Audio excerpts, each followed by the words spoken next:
বন্ধু বান্ধৱীসকল, আপোনালোকে নিশ্চয় গম পাইছে হায়াৰ ছেকেণ্ডেৰী পৰীক্ষাত আকৌ আউট অফ কোৰ্ছ। মই আগৰ ভিডিঅ'টো কৈ আহিছোঁ যে ছাত্ৰ ছাত্ৰীসকলক লৈ কেতিয়াও হেতালি নেখেলিব।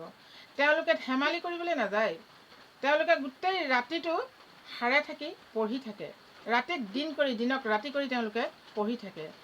আজি এই ইনফৰমেশ্যন টেকন'লজিৰ যি পেপাৰখন, সেই পেপাৰখনত আছিলেহে নাম্বাৰ 50 মাৰ্কছৰ পেপাৰখনত পাছ কৰিবলৈ লাগে 15, তাৰে যদি 40 মাৰ্কছেই আউট অফ কোৰ্ছ আহে, তেওঁলোকে 5 মাৰ্ক ক'ৰ পৰা গোটাব?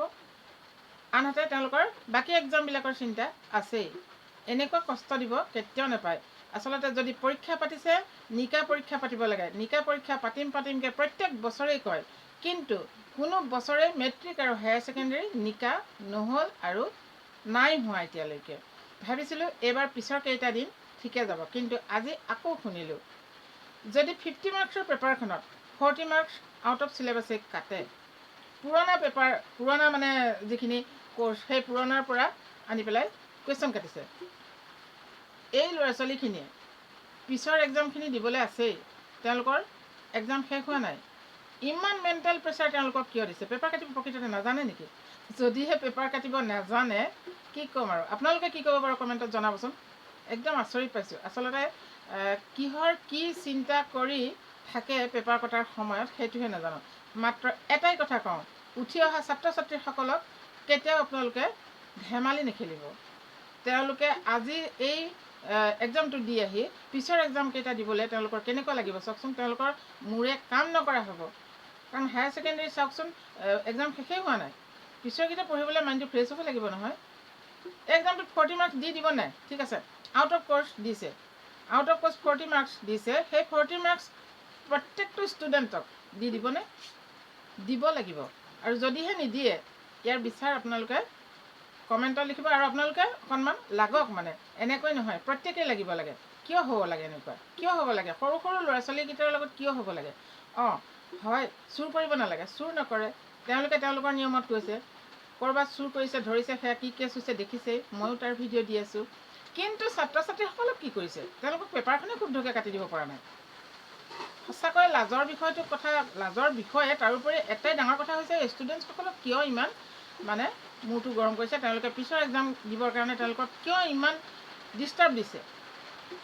একদম নাপায়, সঁচাকৈ কৈছোঁ। মই আচৰিত হৈছোঁ, কি যে হৈছে নহয়। এখন আউট অফ কোৰ্ছ আহিব, পেপাৰ আউট হ'ব। এতিয়ালৈকে পেপাৰ আউটটো এইবছৰ বাৰু নাই শুনা, কি হয় সেয়া শেষ হ'লেহে গম পাম দেই। কিন্তু তাৰ আগত কেইটামান কাম হৈ আহিলে মেট্ৰিকৰ, মই সেয়াও দিছোঁ তাতো, আৰু আউট অফ চিলেবাছ হায়াৰ ছেকেণ্ডেৰীটো আহিছে, দিছোঁ। গতিকে এয়া মানে আমাৰ কাহানিকৈ ক্লিন হ'ব এক্সামটো, মেট্ৰিক আৰু হায়াৰ ছেকেণ্ডেৰী, সেইটো নাজানো। কিন্তু এটাই কামনা কৰোঁ, যদিহে পেপাৰ কাটিব নাজানে, মানুহ বাছি বাছি নি পেপাৰ কটাৰ ব্যক্তি নতুনকৈ আকৌ আপোনালোকে বিচাৰ কৰক। মানে এনেকুৱা কৰিব লাগে যে ল'ৰা ছোৱালীৰ হতুৱাই ভোট দি পেলাই পেপাৰ কটা টিচাৰ গোটাই ল'ব লাগে। ডাঙৰ ডাঙৰ মানুহ বুলি লাহেকৈ পেপাৰ কটাত বহাই দিব, আৰু বিভিন্ন ঘৰৰ চিন্তাত থাকিব, কাৰোবাৰ ওপৰত খং উঠিব, সেইবিলাক আহি পেলাই জাৰিব পেপাৰখনৰ ওপৰত। নাপায় নহয় ল'ৰা ছোৱালীক লৈ এনেকুৱা কৰিব। তেওঁলোকে ৰাতিক দিন কৰি দিনক ৰাতি কৰি নেখাই নবৈ কেনেকুৱা কষ্টত পৰীক্ষা দিছে, সেয়া পোৱাকেইজনেহে গম পায়। যিকেইজনে পঢ়িছে সেইকেইজনেহে গম পায়। কিন্তু আমি ল'ৰা ছোৱালীক আগবঢ়াই দিওঁতে পাই থৈছোঁ সেইখিনি শাস্তি। হয়তো তেওঁলোকৰ ল'ৰা ছোৱালী ডাঙৰ হ'ল, সেইকাৰণে হয়তো এইবিলাক কোনো কথাৰ লগৰ কথা নহয় বুলি ধৰিছে নেকি, ধেমালি বুলি ধৰিছে নেকি। লাজ লাগিছে এটা কাৰণে, বৰ্ডখনে কিয় প্ৰতি বছৰে ভুল মানে শুদ্ধ কৰিব নোৱাৰে, এটা চাফা এক্সাম পাতিব নোৱাৰে। বহুত লাজ পাইছোঁ। আপোনালোকে কি কয় সেইটো আপোনালোকৰ কথা, আপোনালোকে জনাব। মই মোৰ কথাখিনি নকৈ নোৱাৰিলোঁ, কাৰণ মই এক্সামৰ ওপৰত ভিডিঅ' দি আছোঁ, ষ্টুডেণ্টছৰ ওপৰত ভিডিঅ' দি আছোঁ।